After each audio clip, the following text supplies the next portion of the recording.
प्रेम से बोले शंकर भगवान की जय। माता गौरी पार्वती गणपति ललनमा की जय। हर हर महादेव।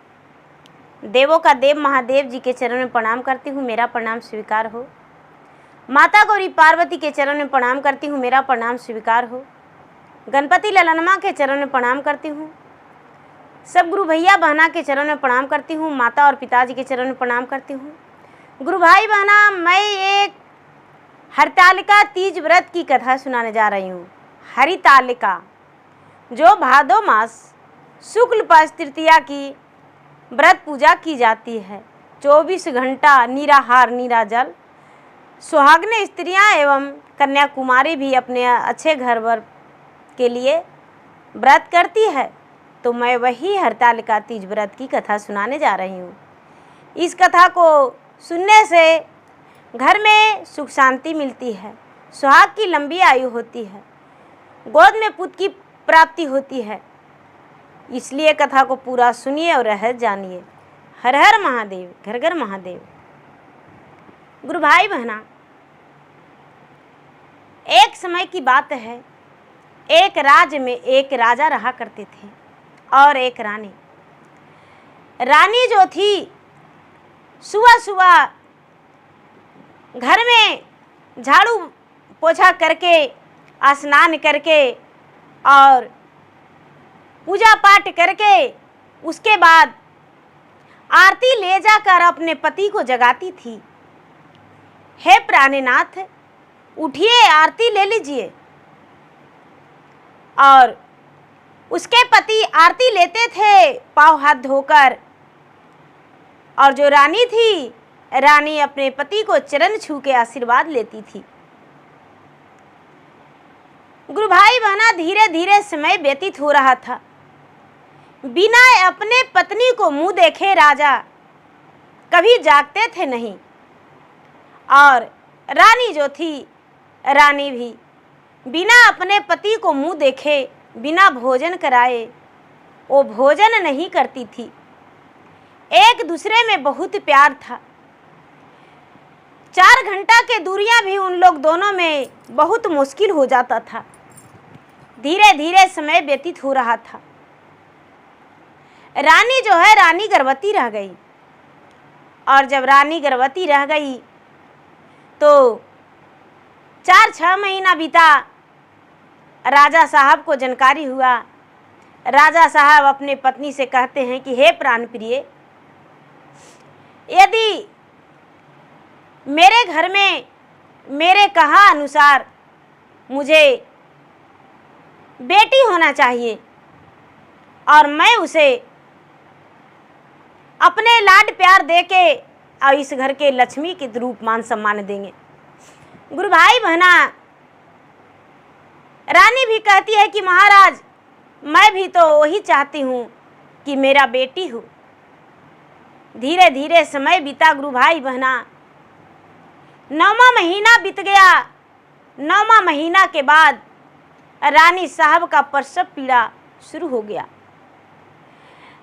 रानी जो है अपने दाई से कहती है कि हे दासी, जाओ राजा के राज दरबार में बोल दो मेरा कुछ तबीयत ठीक नहीं। राजा आए तो रानी अपनी बातें रखी। राजा झट से डगरीन के घर गए और डगरीन को बोले तो डगरीन आई, रानी को प्रसव करवाई। रानी एक कन्या का जन्म दी। और राजा जो थे, राजा कन्या को देखकर बड़े प्रसन्न हुए। लेकिन गुरु भाई बहना, ये खुशी राजा के घर में ज़्यादा दिन तक नहीं रहा, ज़्यादा समय तक नहीं रहा। पल दो पल का खुशी था। कन्या का जन्म लेते और रानी जो थी, रानी अपने प्राण को त्याग दी। कुछ ही घंटा के बाद रानी अपने प्राण को त्याग दी। राजा हैं जो राजा कहते हैं कि हे भगवान, एक कैसा बेटी जन्म लिया है, कैसा बेटी जन्म लिया है। मेरा पत्नी को जन्म लेते और ये तो इस दुनिया संसार को त्याग दिया। मेरा पत्नी बच्चा को जन्म देते ही बच्चा को कहते हैं राजा कि मेरे नजरों से दूर करो, इसका हम मुख नहीं देखेंगे, क्योंकि यह जन्म लिया और मेरे पत्नी को खा गई। माताएं एवं बहनें, उस कन्या को क्या दोष था? कोई दोष था? कोई दोष नहीं था। राजा जो हैं बहुत दुखी रहने लगे। राजा के घर नौकरानियां जो थी, नौकरानियां बच्चे को पोषण पालन करने लगी। धीरे धीरे 4-6 महीना बीता। राज के लोग, सभी लोग कहने लगे कि हे राजन, आप विवाह कर लीजिए। राजा कहते हैं कि मेरा प्राण चला जाएगा, लेकिन अपना पहली पत्नी को जगह किसी को हम नहीं दे सकते हैं। सब लोग कहने लगे कि हे राजन, इतनी दुख क्या फायदा, अब तो रानी लौटेंगे नहीं। आखिर आप जो हैं, आप पूरी दिन रात पूरा जीवन भर रानी को याद में डूबे रहेंगे, फिर भी रानी नहीं लौटेंगे। धीरे धीरे समय बीतता गया और राजा जो हैं, राजा दूसरा विवाह करने को तैयार हो गए।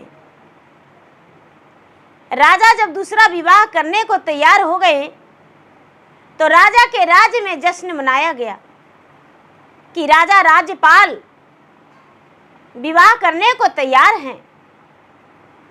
मंत्री जो थे बड़े प्रसन्न हो गए और मंत्री राजा राज्यपाल के लिए एक अच्छा सा लड़की देखने लगे। धीरे धीरे एक अच्छा सा लड़की देखकर और राजा का विवाह कर दिए। अब राजा की नई पत्नी आ गई। जब राजा की नई पत्नी आ गई गुरु भाई बहना, तो दासी है वो कहती है कि हे रानी साहब, राजा तो इस बच्चा से नफरत करते हैं, लेकिन क्या आप इसे पोसेंगे, संभालेंगे? तो रानी कहती है कि नहीं, हम इसे नहीं संभाल सकते हैं, क्योंकि ये जो है ये अभागन है, दुखों का पहाड़ लेकर आई है, इसलिए हम इसको गोद में नहीं लेंगे। हम इसको गोद में कभी अपना जगह नहीं दे सकते हैं। यदि इसे हम गोद में लेंगे तो शायद मेरा भी मृत्यु हो जाए। गुरु भाई बहना, गांव नगर के लोग, समाज के लोग सब उसको दुखनी नाम धर दिए थे कि जन्म लेते इसके माँ जो है इस दुनिया से चल गई तो इसका नाम दुखनी रखा जाएगा। दुखनी को नई माँ नहीं स्वीकारी। दासी जो थी, दासी बेचारी क्या करती, दाई अपने बेटी की समान उसको पोषण पालन करने लगी। दाई जो थी, दाई एक सच्चे भगवान के भक्त थी, महादेव के भक्त थी, महादेव के पूजा पाठ किया करती थी। और जब दुखनी बड़ी हुई तो दाई के देखा देखी, दासी के देखा देखी वो भी पूजा पाठ करने लगी। गुरु भाई बहना, जब दुखनी का 2 साल का उम्र हुआ तो 1 साल के थी तो राजा विवाह कर लिए। 2 साल का भी उम्र हुआ तो रानी जो थी, रानी का ओद्र से एक कन्या जन्म हुआ। दूसरी रानी का ओद्र से कन्या जन्म लिया तो उसका नाम सुखनी रखा गया। गुरु भाई बहना, दुखनी और सुखनी का तीज व्रत देखिए कैसा है, क्या होता है। जो सुखनी है, सुखनी का खिलौना से दुखनी खेलती थी, इसका छोड़ा हुआ कपड़ा वो पहनती थी, छोड़ा हुआ भोजन वो खाती थी, जूठन। धीरे धीरे समय व्यतीत हो रहा था गुरु भाई बहना। समय बीतते 8 साल 10 साल की हो गई दुखनी तो दासी के साथ उसके रहना, दासी जो है अपने की तरह, जो दाई घर में काम करती थी, झाड़ू बर्तन पोछा करती थी, वो सारा काम अपना बेटी की तरह दुखनी को सिखा दी। रोटी बेलना, आटा गूंदना, सब्जी काटना, मसाला पीसना, बर्तन धोना, कोई भी भोजन, तरह तरह के भोजन पकवान बनाने के लिए तरह तरह के उसे सिखा दी।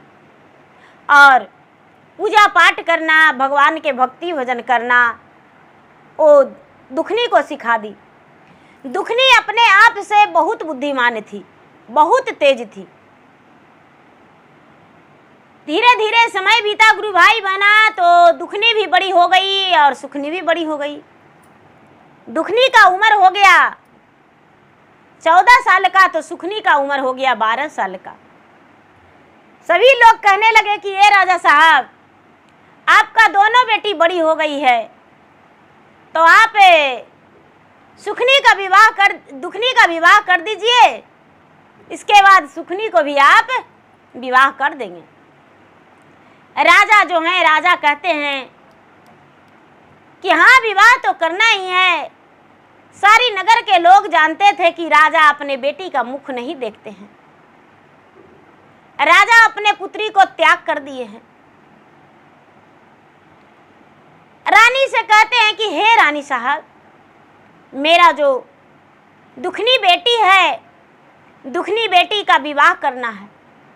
रानी कहती है कि हे महाराज, आपका एक दुखनी बेटी है, सुखनी नहीं, इसका ब्याह नहीं करेंगे, इसका भी विवाह करना है। कहते हैं कि तो ठीक है, दोनों के लिए वर ढूंढा जाए। राजा नाई और ब्राह्मण को बुलाए और दोनों के वर ढूंढने के लिए उनके कह दिया गया कि जाइए मेरे दुखनी और सुखनी के लिए वर ढूंढिए, लेकिन दुखनी के लिए वर ढूंढना है जो जितना मैं दुख पाया हूँ उससे कई दुगना ज़्यादा उसे दुख मिलना चाहिए, क्योंकि जन्म लेते मेरा पत्नी को दुखनी खा गई है और अभागन है। अभागन का रिश्ता ऐसा घर में होना चाहिए जिसको खाने का न ठिकाना हो न रहने का, एक गरीब इंसान के घर में। और सुखनी का एक राजघराने में विवाह करिएगा, तय करिएगा। नाई और ब्राह्मण दोनों रिश्ता खोजने के लिए चले गए। चलते चलते चलते चलते चलते चलते चलते एक राज में पहुँचे, मिथिला नगरी में पहुँचे। मिथिला नगरी में राजा मिथिला बहुत बड़े थे, बहुत बड़े थे, उनका राज भी बड़ा था। तो उनके जाके राजघराने में रुके और उनसे बातचीत करने लगे कि मैं इस नगर में एक वर ढूंढने को लिए आया हूँ, तो क्या इस नगर में राजा की बेटी का योग वर होगा? राजा फरियाद सुनकर कहते हैं कि हाँ, वर तो है। राजा के दोनों कन्या के योग, राजा के कन्या के योग है, छोटी कन्या के योग मेरे घर और बड़ी कन्या के योग गांव में है।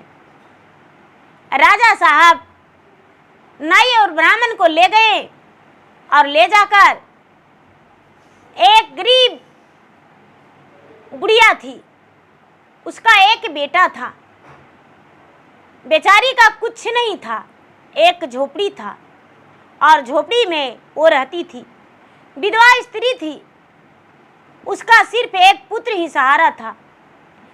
उसके घर गए और जाकर बताए कि देखिए ये है।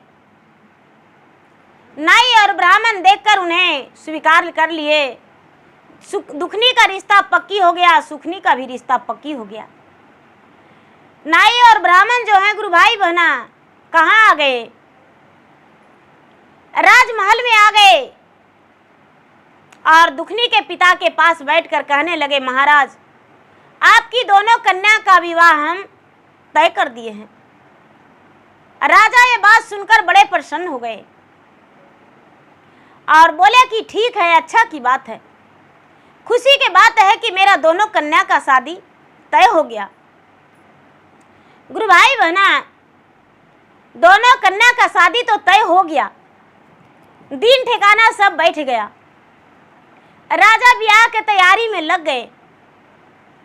सुखनी के शादी में के तैयारी में पूरा लगे हुए थे कि चलो इसके लिए जेवर गहना बनाना है, साड़ियाँ लेना है, श्रृंगार लेना है, तरह तरह के सब कुछ इसे देकर विदा करना है।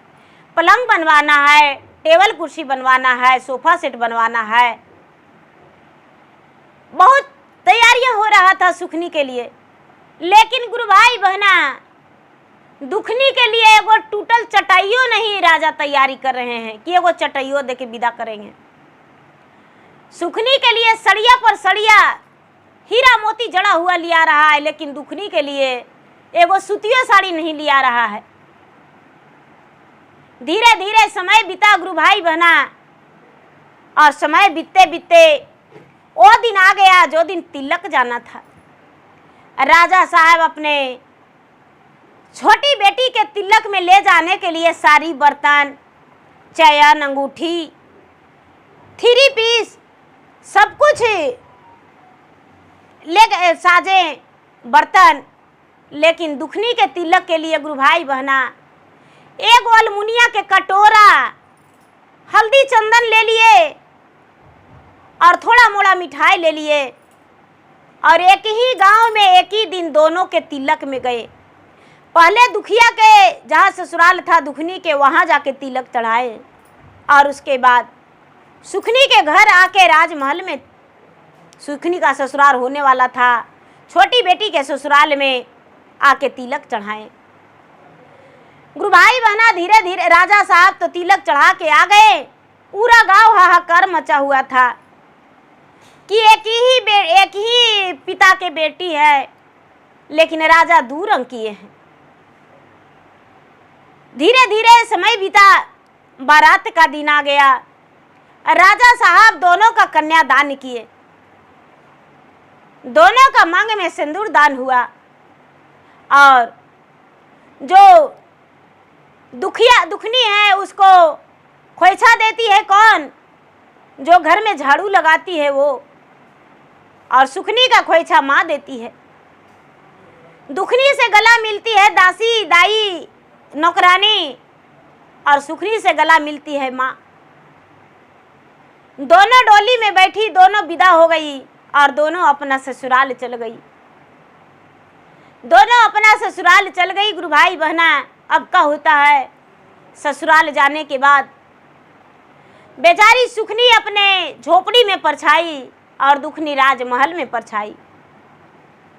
दुखनी राजमहल में परछाई और दोनों अपने अपने घर में रहने लगी।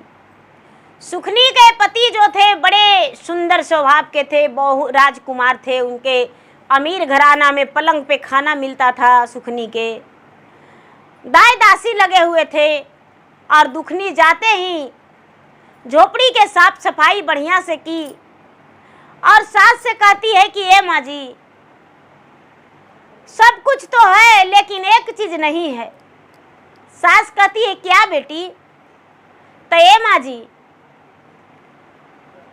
इस घर में भगवान का तस्वीर या शिवलिंग नहीं है।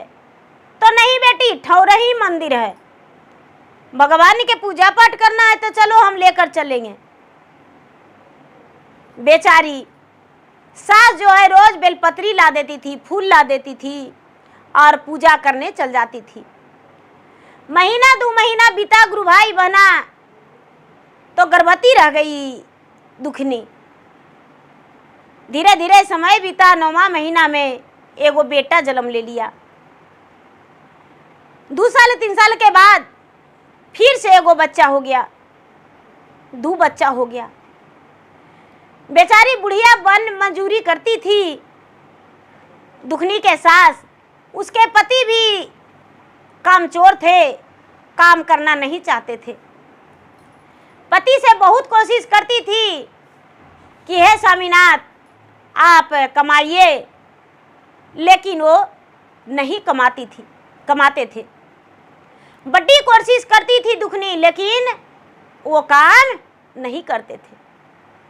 बेचारी अपना कर्म पीटती थी कि हे भगवान मेरा किस्मतें खराब है, जब जन्म लिए तो माई मर गई, पिता हमको त्याग कर दिए, तो क्या करें? मेरा किस्मत खराब है तब तो ऐसे हो रहा है। सुखनी का एक को बाल बच्चा नहीं, इसका 2 को बाल बच्चा हो गया। गुरु भाई बहना जो बेचारी दुखनी है वो कहती है कि ये माँ जी आप कहिए, आज्ञा दीजिए तो हम भी आपको मदद करें कुछ घर के खर्चा में, क्योंकि आपका जो शरीर है बुढ़ापा का हो गया है। सास कहती है क्या करेगी बेटी, तो घर घर में बर्तन धोवेंगे माँ जी और झाड़ू लगावेंगे तो कुछ ना कुछ हो ही जाएगा। सास बोली कि ठीक है बेटी जाओ करो।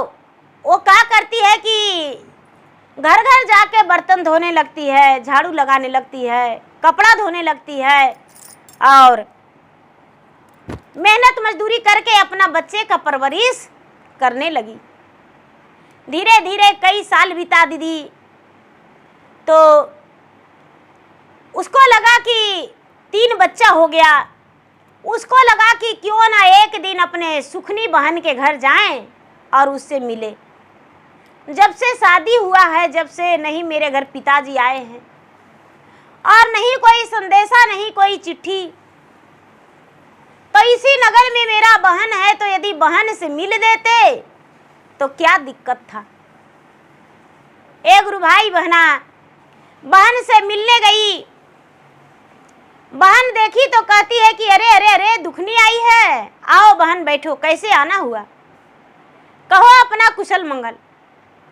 दुखनी कहती है कि दीदी बहन मेरा कुशल मंगल तो ठीक है, अपना सुनाओ। तो अरे मेरा क्या पूछती हो, मेरा तो ऐसो आराम का जिंदगी है, जीवन में कभी हम दुख का रोटी नहीं खाए हैं, आज तक कभी किचन में रसोई घर में नहीं गए हैं और नहीं हम भोजन किसी को परोस के दिए हैं और नहीं अपने लेकर खाए हैं। अरे मेरा दासी लोग आती है और आकर मुझे खाना परोस के देती है और हम खा लेते हैं। कहती है कि क्या कहे बहन अपना, हम तो किसी के घर झाड़ू, किसी के घर बर्तन, किसी के घर पोछा करते हैं तभी मेरा भोजन चलता है। दुखनी कहती है कि अरे बहन तुम सबके घर जाती हो झाड़ू बर्तन पोछा करने, तो क्या देता है बताओ।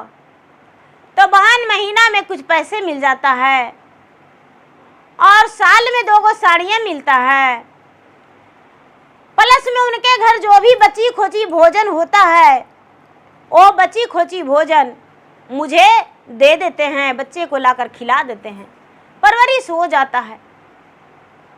अरे बहन तू लोगों के घर जाती हो, मेरे घर आके कर देना और मेरे घर आके झाड़ू बर्तन पोछा कर देना, तुम्हें हम बासी भोजन दे देंगे, साड़ी भी 2 छोड़े हुए अपने दे देंगे और तुम्हें कुछ खर्चा भी अलग से दे देंगे।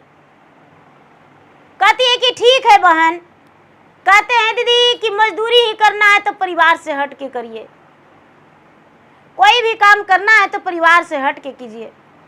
बेचारी दुखनी माया के जाल में फंस के और अपना बहन के घर लग गई, काम में लग गई, काम करने लगी।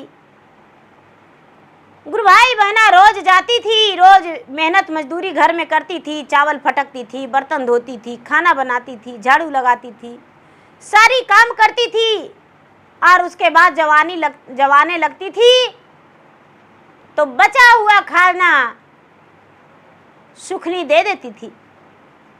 धीरे धीरे धीरे धीरे समय बीतता गया दीदी, समय बीतता गया।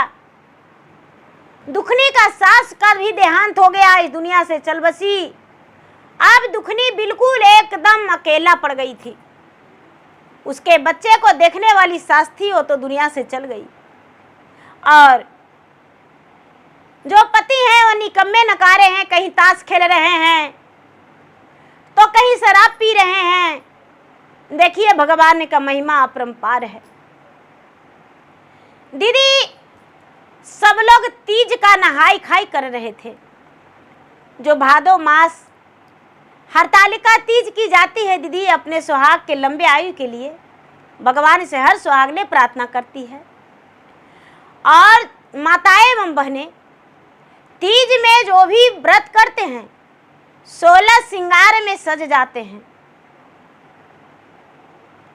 टीका, नथिया, झुमका, पायल, कंगन, चूड़ी, गला सेट, मंगलसूत्र, हार जे भी आपके पास है, गहना पहन के और व्रत को पूजा करना चाहिए। क्योंकि सुहागिन का पहचान वही है 16 श्रृंगार में सज जाना। 16 श्रृंगार में सज जाना, सज के और व्रत को पूरा करना चाहिए। तो गुरु भाई बहना, तीज के नहाई खाई था। दुखनी का जो बेटी थी वो कहती है कि माँ आज क्या है। तो दुखनी कहती है कि बेटी आज के दिन हरतालिका तीज के नहाई खाई है। कहती है कि माँ सब दिन मौसी घर से बसिया लाई हो, लेकिन आज के दिन पर्व है माँ, बसिया मत लाना, बासी मत लाना, ताजा मांग लेना, थोड़ा सा चावल और थोड़ा सा आटा। और प्रेम पूर्वक माँ बेटी मिलके उसको खाना बनाएंगे और सब मिलके खाएंगे, पर्व में बासी नहीं खाएंगे माँ। दुखनी बेचारी कहती है कि हाँ बेटी ठीक है कहती हो, ठीक कहती हो। जाएंगे बहन के घर तो बोलेंगे कि अरे बहन हमको थोड़ा कच्चा अनाज दे दो और घर में जाके हम बना लेंगे। कहते हैं माँ कि दुख कहल जाता है चाची, सुख नहीं कहता है। आप 50 बरस सुखी जीवन बिताइएगा वो नहीं कहल पार लगेगा, लेकिन 4 दिन दुख में रहिएगा तो आपका जिंदगी का बहुत बड़ा वो हिस्सा रहेगा जो आप सबको सुनाएंगे। बहुत कठिन दिन वो 4 दिन होगा जो आपको 4 दिन बीतना बड़ी मुश्किल हो जाता है। दुख का पल जो है बहुत मुश्किल से बीतता है और सुख का पल कैसे बीत जाता है पता नहीं चलता है। तो चाची अब क्या होता है, बेचारी दुखनी जो है सुखनी के घर गई, कहाँ काम करने गई तो कहती है कि बहन चावल फटकी, दाल फटकी, बर्तन धोई, सब कुछ की। कहती है कि बहन आज हम तीज के नहाई खाई किए हैं और तीज के नहाई खाई करके शाम में भी भोजन बनाएंगे। तो ऐसा है कि आज बासी भोजन तुम्हारे घर का नहीं ले जाएंगे, क्योंकि तेरे घर में तो मांसाहारी भी बनता है और तमसी भोजन बनता है। तुम तो तीज व्रत कभी की हो नहीं। जो सुखनी है वो कहती है कि तीज व्रत क्या होता है। तो अरे हर सुहागने अपने पति के लंबे आयु के लिए करती है और संतान की प्राप्ति के लिए करती है, घर में सुख शांति के लिए करती है। तो बहन ऐसा है कि आज हम कोई परिवार बासी भोजन नहीं खाएंगे, किसी के घर का बना हुआ भोजन नहीं करेंगे। इसलिए ऐसा है कि हमको कुछ दे देना जिससे हम घर में भोजन बना लें। कच्चा भोजन दे देना, कच्चा अनाज। कहती है अच्छा तुमने तीज व्रत किया है और हम तुम्हें कच्चा अनाज देंगे जो 5 प्रकार बना के खाएगी। रोज मेरे घर के बसिया खाती हो तो नहीं अटकता है, अब आज तीज व्रत करेगी तो आज बसिया खाएगी तो अटक जाएगा। कहती है कि बहन मेरा कहना मानो, हम हाथ जोड़ते हैं, गोड़ पड़ते हैं, आज हम तुम्हारे घर का भोजन नहीं करेंगे। जो सुखनी है दीदी, दुखनी के बाल धर के और कहती है कि अरे आज तुम्हारा हर पूजा पाठ हम निकाल देंगे, आज तुम्हारा कोई भगवान देवी देवता नहीं खड़ा होवेंगे। देखते हैं कैसे तुम्हारा भगवान तुम्हें बचाते हैं। तीज व्रत की हो, हम निकाल देते हैं तीज कैसे होता है। कहती है देखो बहन हम गोड़ पड़ते हैं, हाथ जोड़ते हैं, इतना मत मुझे सताओ, हम व्रत में हैं, आज हम नहाई खाई किए हैं, घर का साफ सफाई किए हैं और कल के दिन हम व्रत में रहेंगे तो हम तुम्हारे घर का भोजन नहीं कर सकते हैं। क्या करती है दीदी कि दुखनी के बाल खींच के एक झाड़ू लेके और मार झाड़ू मार झाड़ू मार झाड़ू मार झाड़ू मार झाड़ू मार झाड़ू घर से बाहर कर देती है, घर से बाहर कर देती है और कहती है कि दोबारा मेरे घर नजर मत दिखाना, तुम रोज बासी खाती हो, आज तुम्हें हम कच्चा अनाज देंगे और तुम्हें पैसे भी दे, जाओ तुम्हारा कमाया हुआ धन 1 रुपया नहीं देंगे। कहती है कि बहन मत दो हमें कच्चा अनाज, लेकिन मेरा 1 महीना का तनख्वाह तुम्हारे पास है वो दे दो। और 5 झाड़ू लगा के और पूरा मुंह कान एकदम छिला गया दीदी। बेचारी रोते रोते दुखनी घर से निकल गई। मन में सोचती है कि हे भगवान, दुखिया का कोई दुख टालने के लिए तैयार नहीं होता है, हे महादेव अब आप ही सहारा हैं, हम तो व्रत में हैं। माता पार्वती से कहते हैं कि हे माता पार्वती, अपने महादेव के पाने के लिए आप कितना कष्ट किए थे, आज हम भी अपने पति के सलामती के लिए व्रत किए हैं, मेरा पति का भी मति बुद्धि बदल दीजिए, जिसमें बहन का झाड़ू नहीं खाएं। हे माता पार्वती, हे भोलेनाथ, मैं आपका ध्यान में हूँ। इतना कहते कहते घर जाती है और घर जाके और एक कुल्हाड़ी हाथ में एक रस्सी लेके और निकल जाती है। बच्चे लोग कहते हैं कि माँ क्या तू कुछ नहीं लाई हो। बच्चे लोग से कहती है दुखनी कि बेटा जंगल की ओर जा रहे हैं लकड़ियां लाने। झटपट रस्सी और कुल्हाड़ी लेकर जंगल की ओर दुखनी चल दी दीदी। चलते चलते चलते चलते चलते जंगल पहुंच गई। रास्ते में एक गाय मिली। गाय प्रसव पीड़ा से व्याकुल थी। दुखनी को देखी तो कहती है कि अरे बहन तुम कौन हो। दुखनी कहती है कि गाय माता मैं दुखनी हूँ, अरे जरा मेरा मदद कर दो, मेरा प्रसव होने में बहुत देर हो रहा है, थोड़ा मेरा पेट पे अपना हाथ फेर दो, मैं बच्चे का जन्म दे दूंगा। एक रुभाई बहना जो दुखनी है जाके गाय माता को मदद करती है। गाय माता एक सुंदर बछड़े को जन्म देती है। वहाँ से दुखनी चल जाती है और एक नागरानी जो है अपना केचले उतारने में बड़ा मुश्किल हो रहा था, वो कहती है कि अरे तू कौन हो। दुखनी कहती है कि मैं दुखनी हूँ, तो अरे मेरा मदद करो, मेरा केचला उतारने में बहुत तकलीफ हो रहा है, अपना हाथ सहरा दो। अपना हाथ सहरा दी और उसका केचुला उतर गया। गुरु भाई बहना जब आगे दुखनी गई तो एक बुढ़िया माता पार्वती एक बुढ़िया का रूप धारण करके बैठे हुए थे। बुढ़िया का रूप धारण करके बैठे हुए थे और जब इसको देखे तो कहते हैं कि कौन हो बेटी।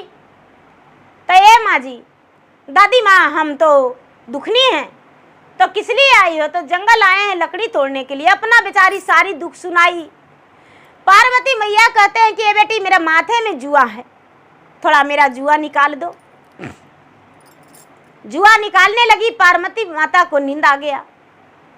अपना जांग फैला दी और जांग पे सुला ली और उनका पूरा पाँव हाथ दबाने लगी। आराम का नींद और परीक्षा ले रहे थे पार्वती मैया। क्या होता है दीदी कि अचानक नींद टूट जाता है पार्वती माता को और कहते हैं कि अरे बेटी सांझ होने वाला है और तुम गई हो नहीं अभी तक, तुम्हारे बच्चे इंतजार कर रहे होंगे। बेटी जगाई नहीं। कहती है कि माँ जी आप सोए थे तो हम नहीं जगाए। अरे बेटी बच्चे क्या खाएगा, लो हम जो देते हैं वो लेकर जाओ। अपना अचरा में चावल थोड़ी सी रखे थे वो उसको अचरा में दे दिए। लो बेटी अचरा में चावल ले लो। जो दुखनी है वो अचरा में चावल ले ली और झोला में से निकाल के वो पोटली दिए, कहते हैं कि ये बेटी पोटली घरे जाके खोलना और जाओ बेटी सुखी जीवन बिताना, तुम्हारे घर में कोई कमी नहीं होगा बेटी। दीदी अब क्या होता है, दुखनी वहां से चल देती है, आगे बढ़ती है तो नागरानी देखकर कहती है कि अरे सुखनी यहाँ आओ, दुखनी यहाँ आओ। दुखनी जाती है, क्या बात है नागरानी, अरे मेरा तूने मदद किया है तो लो मेरा ये नागमणि लेकर जाओ, अपना घर में रख देना, तुम्हारे घर में अन्न धन से भरा रहेगा। जो दुखनी है, दुखनी नागमणि ले ली, आगे गई तो गाय माता मिली। गाय माता कहती है कि बेटी तूने मदद किया तो इस जंगल में मुझे रहने का कोई हक नहीं, चलो तुम्हारे साथ चलेंगे और तुम्हारे साथ हम रहेंगे, तुम्हारे घर में बच्चे का दूध देंगे बच्चे के लिए और तू मेरा सेवा करना। अब दुखनी जो है वो पोटली को आंचल में रख ली, चावल भी आंचल में रखी हुई है, मनी भी रखी हुई है और गाय माता को ले जा रही, अपना घर पहुंची। शाम हो चुका था, घर पहुंची, बच्चे लोग देखा, अरे माँ गाय लाई है, गाय लाई है। हाँ बेटा मैं गाय लाई हूँ। उसके पति देखकर बड़े प्रसन्न हो गए और कहते हैं कि अरे बड़ा प्यारा गाय है, तुरंत उसको खाना दे दिए। देखिए भगवान का महिमा अपरंपार। हरतालिका तीज व्रत में क्या ताकत है, क्या फल है। देखिए भगवान भोलेनाथ उसका पति का बुद्धि बदल दिए, तुरंत जो है उसके पति भोजन दे दिए और बछड़े को पिलाए, दूध भी गारे। ये जो दुखनी है वो दुकान गई, पोटली खोली तो उसमें कुछ पैसा निकला, आंचल का चावल कोठी में रखी, कोठी भर गया, चावल भर गया। अब ये क्या करती है, पोटली खोलती है तो पैसे निकलता है, सोने का सिक्का, चांदी का सिक्का, बहुत सारा धन निकलता है। एक सिक्का लेकर दुकानदार के पास गई, साहब जी के पास। साहब जी कहते हैं कि और तुम्हारे पैसा मेरे पास उधारी रह जाएगा, और सामान सारा कुछ दे दिए। बड़े प्रेम से बनाई दुखनी मीठा भोजन, 5 प्रकार सब कुछ बनाई और पूरा परिवार बैठ के खाई। गुरु भाई बहना, अब तीज व्रत, हरतालिका तीज व्रत के दिन अपना पति को लेकर बाजार गई और सुंदर सुंदर अपने बच्चे के लिए कपड़ा, अपने पति के लिए कपड़ा, अपना लिए कपड़ा लाकर और दुखनी बड़े प्रेम से व्रत को की। अब दुखनी का मेहनत मजदूरी का कोई ज़रूरत नहीं, घर में नौकरानी के काम करने का कोई ज़रूरत नहीं। दुखनी जो है उस पैसे को इस्तेमाल करने लगी, अपना सुंदर सा घर बना ली। दुखनी का घर बन गया। अब कुछ दिन के बाद, 4-6 महीना के बाद सुखनी को पता चला कि दुखनी के घर जो है पूरा सुंदर विचित्र बन गया है, एक रानी की तरह वो रहती है, उसके घर में नौकर चाकर रहते हैं और उसके पति जो हैं समझदार हो गए हैं, बिजनेस करने लगे हैं। सुखनी सोचती है कि मेरे घर में तो खोरा खपट लग रहा है, मेरा सास अलगे कर दी और मुझे खुद का रोटी बनाना पड़ता है। मेरे पति जो है मुझे रोज लात मारते हैं, उसके पति जो है इतना अच्छा से रहने लगे, जाकर देखते हैं क्या हाल है। सुखनी गई दुखनी के घर तो कहती है आओ बहन बैठो। अरे बहन तू मेरे घर जो है नौकरानी के काम नहीं करने जाती हो। कहती है कि बहन तूने तो 10 रुपया महीने का देती थी, हम तुम्हें 50 रुपया देंगे, मेरे घर काम करो नौकरानी का। तू तो बासी भोजन देती थी, हम ताज़ा भोजन देंगे, मेरे घर करो काम नौकरानी का। अब हम तुम्हारे घर नौकरानी का काम करने वाले में से नहीं हैं। बहन तुम्हारे घर इतना धन कैसे हो गया? कहते हैं देखो बहन मेरे घर धन कैसे हो गया, सारी बात बताई। अब वहां से तुरंत चल दी सुखनी अपना घर और जाके कहती है कि हम जा रहे हैं जंगल लकड़ी काटने। फटी पुरानी वस्त्र पहन ली और चल गई जंगल। गौ माता प्रसव पीड़ा से व्याकुल थे तो गौ माता कहते हैं कि कौन हो? सुखनी कहती है अरे मैं सुखनी हूँ, राजघराने की बेटी, राजघराने की बहू। कहते हैं गाय माता की बेटी मेरा मदद कर दो। अरे तुम्हें शर्म नहीं आता है?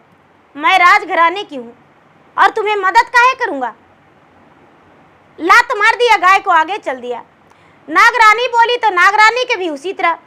आगे पार्वती माता परीक्षा ले रहे थे, उन्हें भी उसी तरह।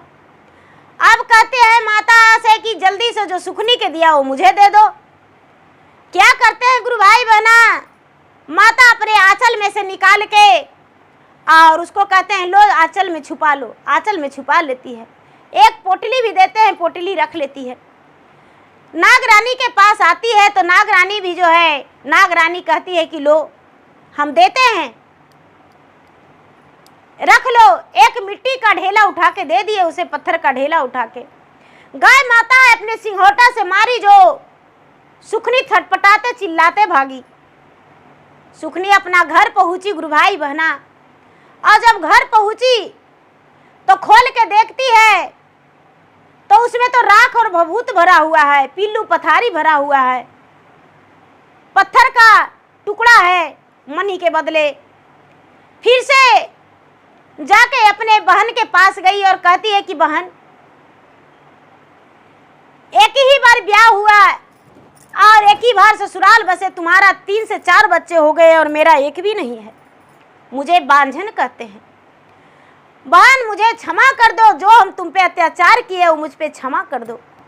कहती है कि बहन हम क्षमा क्या करेंगे, भगवान से क्षमा मांगो। तूने भगवान को अपमान किया है और भगवान जो है तुम्हें क्षमा करेंगे, हम क्षमा नहीं करेंगे। सुखनी है जो गुरु भाई बहना, कहती है कि नहीं बहन मुझे कुछ उपाय बताओ जो मुझे भी संतान हो जाए। कहती है कि देखो, और मुझे मेरा पति जो है बहुत मारते हैं, सास जो है अलगे कर दी है, सास जो है मुझे कभी फूटी कौड़ी भी उसको नज़र में नहीं बाते हैं। कहती है कि देखो बहन, हरतालिका तीज व्रत आएगा तो पति के लिए व्रत करना और एक डलवे में 16 श्रृंगार भर लेना और साड़ी, मिठाइयाँ थोड़ा, और सास को गोड़ लग लेना देकर बायने में, और सास से आशीर्वाद ले लेना। सास सौभाग्यवती पुत्रवर्ती यदि कह देंगे तो तुम्हारा पुत्र गोद में खेल जाएगा। और पति के लिए हरतालिका व्रत रखना। इंतजार करने लगी सुखनी, भादो मास आया और व्रत रखी और सास को बायने में 16 श्रृंगार वस्त्र दी, मिठाइयाँ दी, सास मुख भरा आशीर्वाद दी और पति जो है, पति भी स्वीकारे, उसको व्रत खोलाए और अपना पत्नी के रूप में उसे स्वीकारे। धीरे धीरे समय बीता और सुखनी का भी संतान का प्राप्ति हो गया। अब सुखनी भी अपना घर में अच्छा से रहने लगी, लेकिन गुरु भाई बहना धन संपत्ति में दुखनी के 4 गुना धन हो गया और सुखनी के पास एकदम ऐसा दरिद्रा छा गया था कि घर में खाने और पहनने के लिए भी तरस हो गया था।